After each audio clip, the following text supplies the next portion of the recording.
I'm like 5'6". I used to tell people I was 5'7", and that's clearly not true. So I'm the same way though. Like I hate when my feet are off the ground.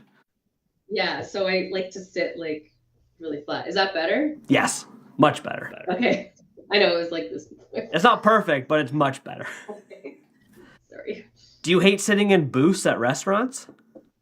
I don't sit at booths and I don't sit at I hate the high tables, like the bar tables. Like I hate those because I feel like I'm like dangling and I just find it so uncomfortable. So booths are usually not, I don't love booths, but I'd rather sit like a regular table. So This is something I've never talked to anybody about, but it's so true. I feel the same way. I hate sitting in booths because of my height, and then also because there's no support on my back, I find. yeah, I'm sure I'm much older than you. So like, I'm sure like I thought that was just like an older person thing, the lower back pain from, It's a short person that's thing. it's a short person thing. That's so funny. I think oh, sorry, you're recording. I'll tell you later. No, it's fine. We can talk. I'm trying to be casual and comfortable and get To you. Lindsay for Brian's play. Oh, nice. When are you going? Yeah. So I think a bunch of us are gonna try to come. So I'll let you know. It's on the, I don't know if like I'll try to I'm just gonna try to come. It's on a Saturday night, but I'll try to come like I don't know if like I'll let you know if I come. I think I'm going on the 23rd. The 20th. That's the Saturday. Saturday? Yeah, it's a Saturday. Yeah. I think that's the day Nick and those guys want to go too. Oh, that'd be a blast. I've never met them. I would love to go then. Oh, it's bad. It's good. It's good, but it's bad. We're all older now, so but like it'd be fun. I think we're gonna like all stay at what's that hotel? I can't remember the name of it. Anyways. The Comfort Inn? That's a nice one, right? Yeah. I can't remember. So I think we're gonna do that. But I'll let you know close to time. We already bought our tickets. I just wasn't 100% sure if like I could go, but I just thought I'd buy it just in case. So. Yeah, I'm pretty sure it's going to be a sellout. I was joking with him that I wanted to buy, if I wish I had more money, so I could buy every ticket in the theater so no one was in it. Oh, poor Brian. I love his like I don't want to be careful because it's being recorded, but like his like 40 life, like, this is going to be like, I'm going to redo my life. Like just, this is so awesome. I'm like so happy for him that he's doing this. So. Oh, absolutely. He's a completely different person in a very positive way. Good. I'm happy to. I tried to I called him a little while ago. He just didn't want to he didn't pick up, which is fine. He texted me back, but I don't think he's wanting to talk. So I'm glad to hear he's doing well because I was like. He was probably rehearsing for the theater. Yeah, or doing what's it called? What's that thing he does? CrossFit. Oh, I was gonna joke and say Krav Maga. Oh, Brian, you have to meet Nick, and it's gonna be Nick, Mike, and there's two Mikes. There's tall Mike and short Mike, but they're not even that short. But like tall Mike's really tall, so they're gonna come. I think that's what I've heard. So I've known Brian for like not as long as you, but so long, and he talks about his friends Nick, tall Mike, etc. And the funny thing, I've never said this out loud either, so he will probably listen to this. I'm almost certain. But he always says my friend Nick. Like he's never just like Nick. And he's brought Nick up like 10,000 times to me. And I'm like, I know who Nick is. You don't need to say my friend Nick. We don't know any other Nicks like mutually either. Yeah, my friend Nick's pretty awesome. Nick's like they've been friends since like elementary school. Nick sounds awesome, but he also sounds like a real character. Yeah, he's pretty funny. We went to well, unfortunately, the last time I saw him was at Nick's mom's funeral, and Nick he did a really good job. He's really smart. He's very well spoken and a great writer and stuff like that. But top notch. That'll be awesome if he's there. But yeah, that'll be good. I hope you get to meet them. I know you will because they're going that night for sure. Cool. Yeah, if you go another night, let me know, and I'll come out. You don't have to wake up early the next day with those guys. So you're gonna spend time with them. Yeah. Fun. So, how's the website? Oh my God, it's so amazing. I'm cutting myself off again. I've had so much good feedback. I'm gonna be honest, you're not gonna put this in, but it was a very stressful couple days before it launched because of like I was having like honestly I thought I was like having I don't really have anxiety, but like I thought I was like having anxiety attacks over and then that day when it didn't launch, was supposed to launch, and then I know you told me so, but like the whole uh what's it called? Anyways, it just I was so worried it was going to take forever, or like the person on the other side is doing something wrong. Anyways, everything has been so great. There's been a couple of small things like grammar, spelling stuff, but nothing to do with like the development of it. And the feedback's been amazing. It's so user friendly. I trained another person here how to do it, and now he's taken it over. So I just send him content, and I don't have to do any of that. So which is amazing because it's so user friendly. And we just paid our first like monthly bill, and I didn't have to worry about updates or plugins, and I was so happy because it just works. So That's awesome. we're super happy with it. And something I've noticed, something I've noticed is that we're actually getting a lot more engagement on the forum, because before you had to look for how to get to us. So you'd have to know which page you wanted to go to, and you'd have to find like, oh, I want to volunteer, and then you'd have to find Emily's email or whoever's email or something. But now we're just getting like every day we're getting a couple people emailing us through the form. So I know that seems like kind of a small thing to some people, but for us that's a really big deal. And what's even greater is like our people like our board and like our partners are really happy with it too, and the people that use the website. So it's been great. That's awesome. Board members don't usually love websites, so it's great news that they all love Oh, it. it was hard because it's for us, like we have small budgets, and every dollar we spend we have to like raise and stuff, but it's been like such a worthwhile like thing to do, and everyone sees the value in it from all angles, like the donors, the programs people, so we're all really happy with it. And another great thing is we have a place to put all of our research and all of our writing now. We have so much content that lives nowhere. And now I have so much content, and I'm just putting stuff up. I have like tons of stuff up every day. And we're going to have a really great resource blog area. That's awesome. I think it does get taken for granted a lot when people talk about forums being accessible and easy to get to, because I've heard criticism of me, towards me, which is fair, of websites with too many buttons, because I'm a big proponent of every section has to have a button, and that button has to go to the same place. So whether it's a call now, if it's an emergency type of situation, so like a plumber, pest control, that's a call now button on every section. If it's something like professional services like marketing, I have like a book a call type of thing. And I've had criticism like, oh, you have too many calls to action or too many buttons on the site. I'm like, that's the whole point. That's what we are trying to do with the website. We're trying to make it easier for people to do business with us. So it's awesome to hear that. Yeah, I believe in like buttons too, because if you don't drive people anywhere, there's no like Total there's waste nowhere of time. to go. And they just we couldn't track we didn't have analytics before, but I've noticed one thing I really liked is that we can see our bounce rates. So I'm working on the pages where people are just like, where I'm like, I wish they were pressing another button to donate or filling out that form, but those are things we didn't have before, and that's amazing. That's because we wouldn't know. We just didn't know. So quick note on bounce rate. And I don't want to turn this into like a tutorial or training session with this whole video, but like people will get a bit obsessed with bounce rate. But remember, if someone goes on to the contact page and then sends in a form and leaves, that's a bounce. Or if someone clicks on that Canada Helps link, the donate, and that's leaving the site, that's a bounce. yeah. So if you see like people are going on your homepage and like, sweet, I want to donate, and then they click that button that takes them off the site, technically, that's a bounce. So That's good to know. No, but it's good to take into account so that you don't get like obsessed with the bounce rate. yeah, because I've had people say like we've redone a site and we put calls everywhere, right? A call button. So someone lands on the homepage, they call, they exit the site, that's a bounce. Yeah.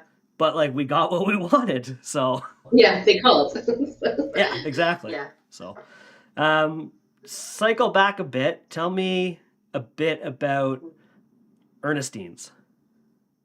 Oh, sure. So Ernestine's, Women's Shelter was started 40 years ago. We're actually in our 40th anniversary year, unfortunately. And it was started by a woman named Ernestine Von Marl, who was a woman from like an immigrant woman who lived in Rexdale. So we're located in Rexdale in the northern part of Toronto.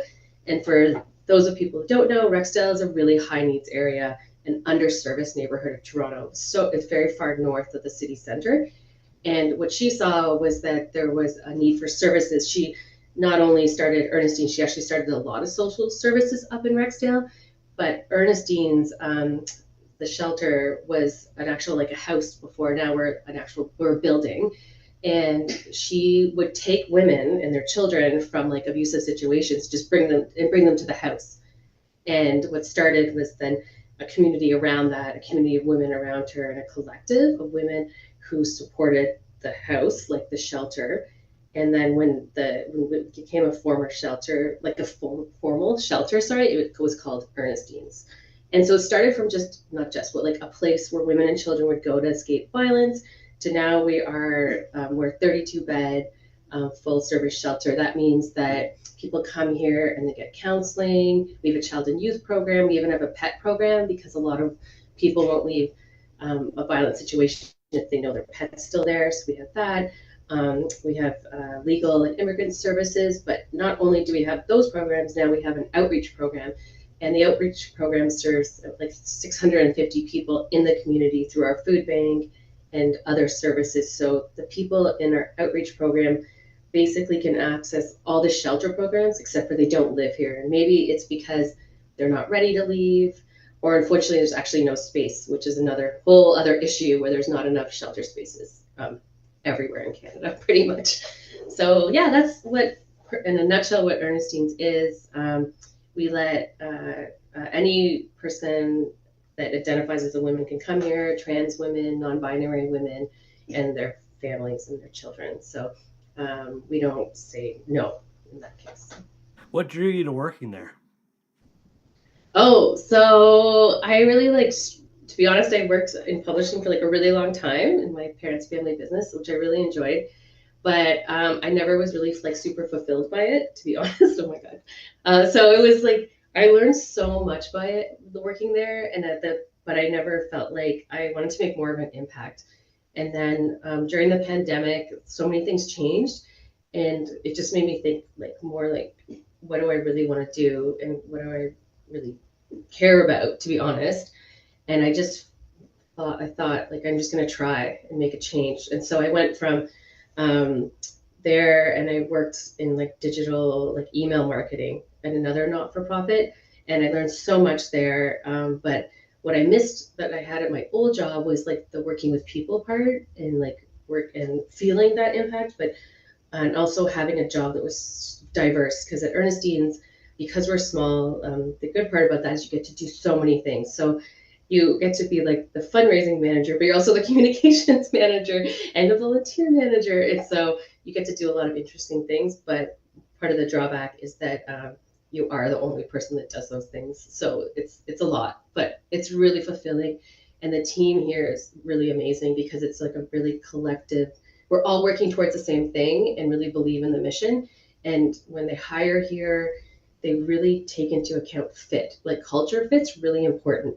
So I came from a background where I may not have had like a lot of like fundraising experience, but I had like a lot of content and marketing experience. So they looked at sort of like all the other things, and then so they look at the fit instead of just the credentials, which I really love. So that's awesome. What was the marketing like there before you started working there? Yeah, so they had this isn't to like bash previous people. They had fundraising managers that were really fundraising focused and like super great at their jobs, and really understood like databases and things like that. But I think because like I come from like a marketing, and I used to work in like audience development circulation, I'm really focused on like the numbers and the analytics, like how many monthly donors do we have? Can we saying like how many monthly donors do we have compared to like maybe our competitors?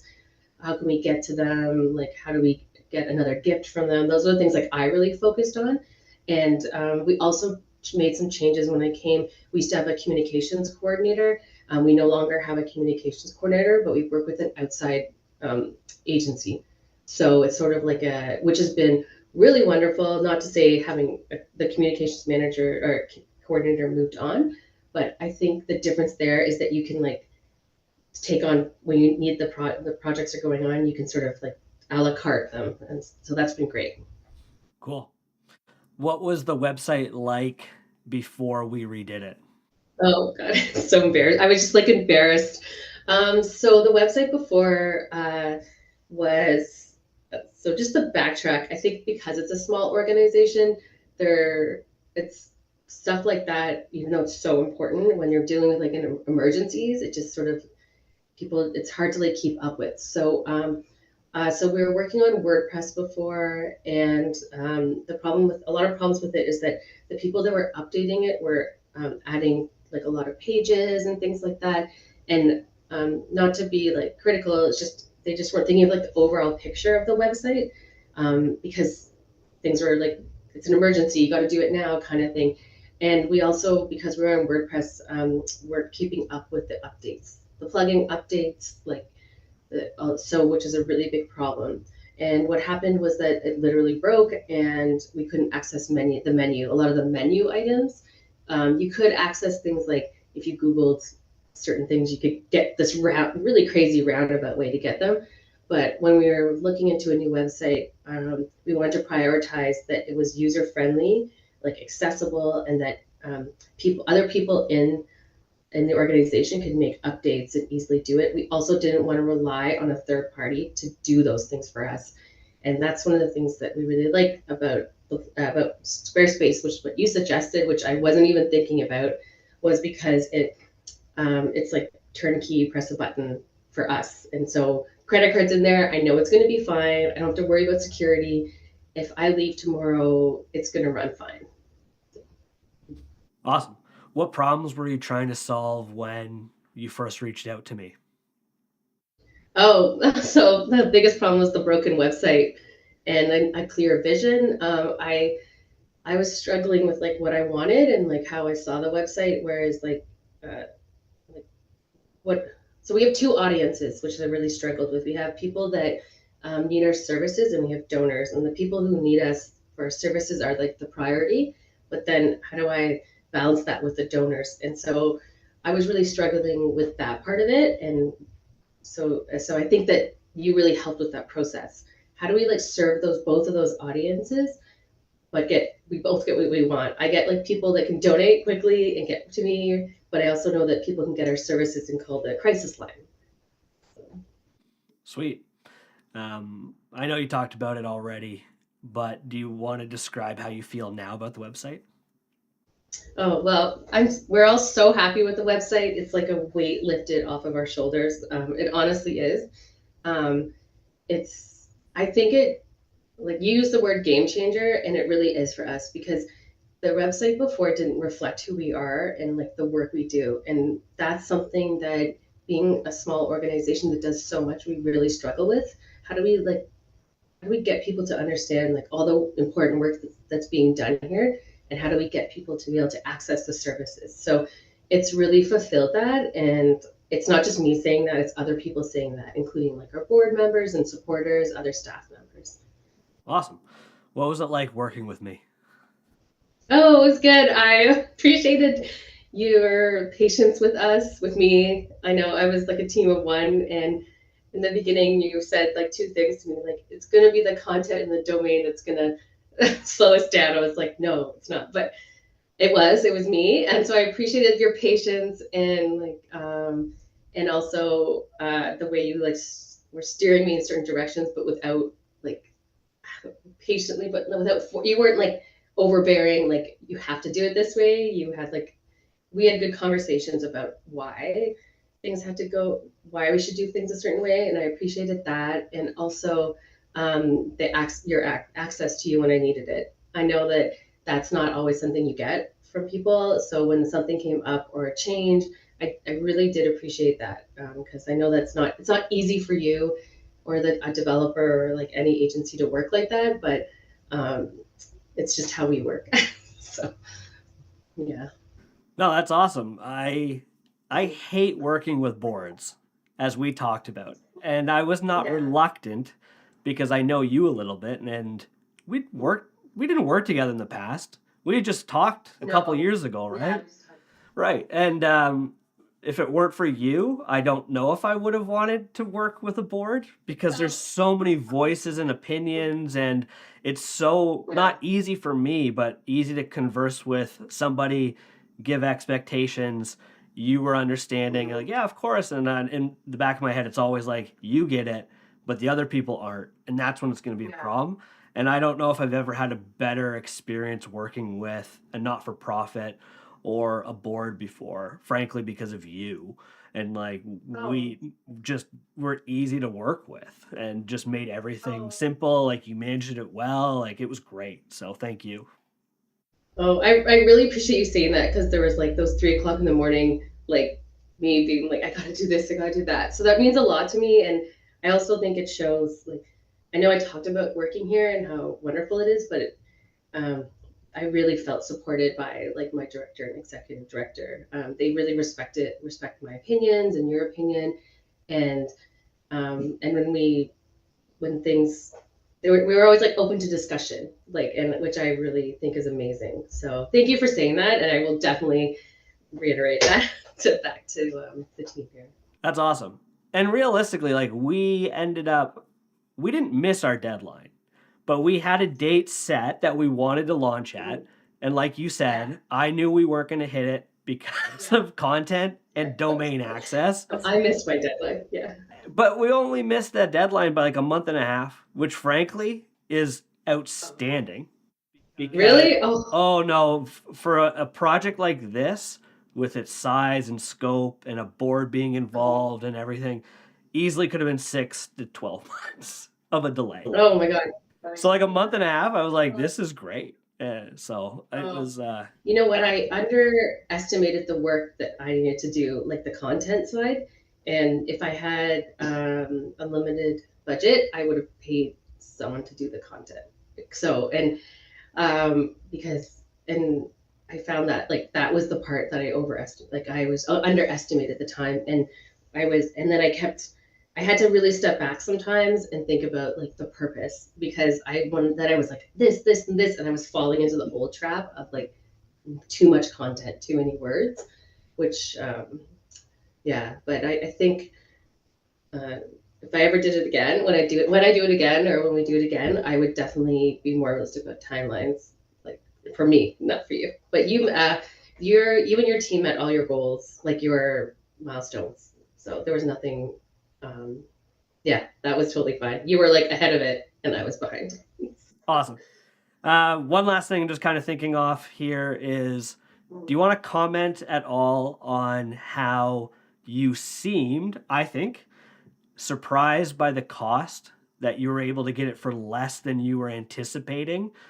And then was the quality still as good as you thought, even though it was a lot less than you were expecting?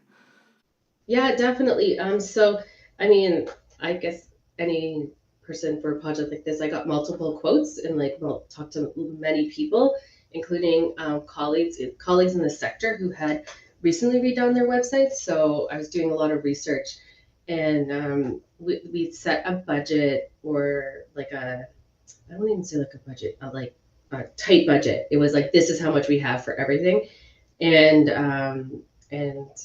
I was getting nowhere with that, or I was getting really like everyone was just budgeting like the highest amount kind of thing, and I wouldn't get what I wanted. So when I spoke to you, and you were like, what you produced for our budget, under our budget by thousands of dollars, honestly, really made a huge difference to us. That means it's money we can keep and like use here.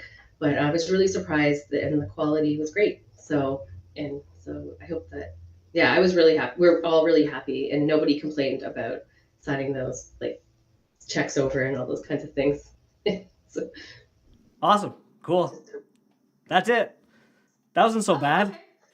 Well, thanks, Matt. I actually really I really enjoyed working with you. It was great. I hope we get to work together again. If I ever get another budget for something like a SEO, maybe my goal is to do that one day. One day. SEO would make a bit of sense, especially from a shelter perspective, just the idea of a woman looking for a shelter. I've found historically, like, people don't search, what do I donate to? Yeah. But they are, like, from a shelter perspective, it would make a ton of sense to be there. So there's stuff we could do around that specifically. I would, and again, my experience with not-for-profits is, like, we could do every tactic in the world. The one that's going to be the biggest ROI by thousands of percent is email marketing. Email marketing. Those people have given money to you, or they've experienced with you before. They already love you. You'll print money with email marketing versus anything else. Well, what I found with their donors is that they are definitely older. So email is still, I mean, we get emails on our phones. So yeah, I think like since I've been here for like a full year now, I think too, like I'm actually I understand them so much better. And so I think you're right about emails and stories. And you and I have talked about this, how I can write as much as I want about why I should be a monthly donor, or like, here's this program. But if like someone reads a story about an actual person who lived here, used a service, like those are the biggest impact. And like, that's what now that I have a functioning website, I can actually post those. I actually found old posts that no one could access on the old website of stories that previous people had published that we couldn't access. And I just republished them on our new website. So I had all this content that nobody knew about. So it was so great. It's so easy. Awesome. Cool. Thanks, Emily. Awesome. Okay. Well, I'll let you know about March. Yeah, for sure. Please let me know. And whenever you come, I'll try to get together. Yeah. That'd be great. Thanks, Emily. Have a good day. Bye.